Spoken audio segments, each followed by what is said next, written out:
exercise is going to be a stretch plus some PAILs rails to improve your flexibility, get those tissues to lengthen, the tissues in front of your chest to improve shoulder external rotation, get those tissues to lengthen, and then also build some end range strength in those tissues and the other side of your shoulder tissues that can pull you into a deeper position. So lots happening with this exercise, which is why it's so beneficial.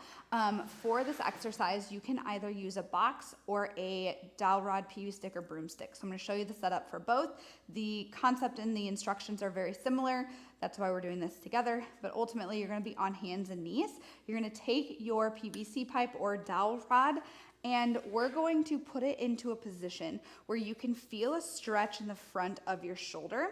You want to keep your chest towards the ground, and then you want your elbow at about 90 degrees. So you can see here that my wrist is quite high compared to my shoulder. So you want your elbow at about your shoulder position, and then you can put your hand higher to get a little bit more of a stretch. The higher that you put your elbow and you keep your chest, the more of a chest down, the more of a chest stretch you're going to get.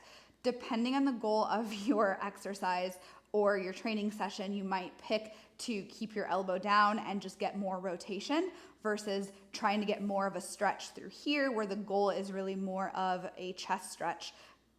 Both are fine depending on what your goal is. You're gonna hold that stretch there for at least 30 seconds, but our goal is to work up to 2 minutes.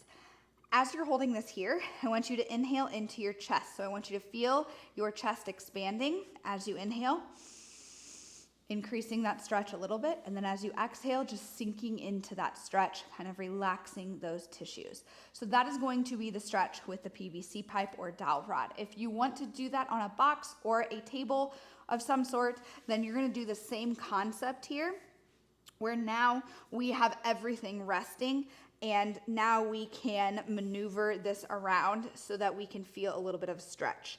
So for me, I don't feel a ton of a stretch here. This is just the starting position, elbow at 90 degrees, right out from your shoulder.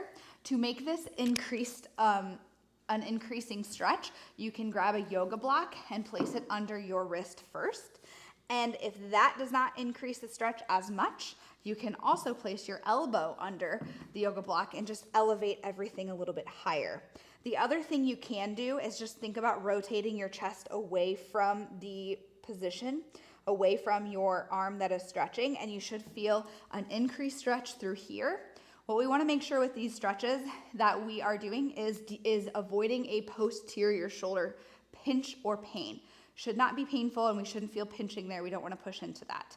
Once you have found your stretch, you've done your breath and you've held it, we're gonna then, breath work, you've done your breath work in it and you've held it, held the stretch. We are then gonna move into PAILs and rails. So for both of these, it's similar, but I'm gonna go through the PVC pipe first. You're gonna think about driving the dowel rod down into the ground.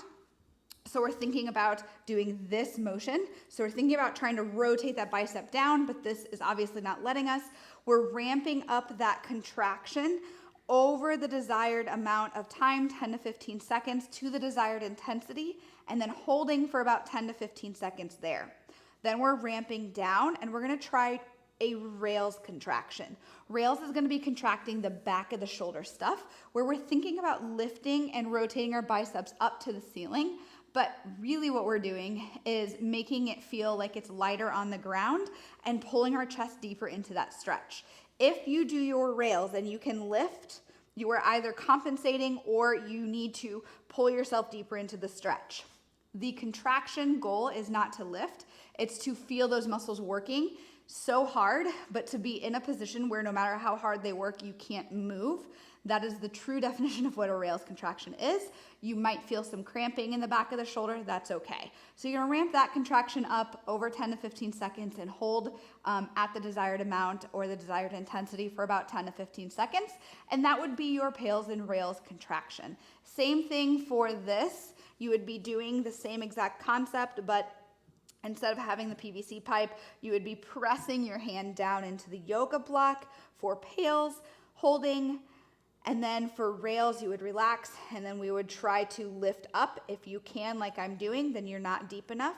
So we need to pull our chest away from our sternum away from that shoulder and actively kind of pull ourselves into a deeper position to really get the most out of that contraction. So again, once you have finished that would be one round of your PAILs rails. Depending on your training session that day, it might be over, or you might be working on more things or another round of PAILs and rails after that. But that would be your setup for a pec stretch with PAILs rails, or improving shoulder external rotation with PAILs rails. Doing this over time, you should feel like you can get in a deeper stretch. You feel like you have better control and awareness of your shoulder. You should just feel like you have a lot more mobility overall and a happier, healthier shoulder.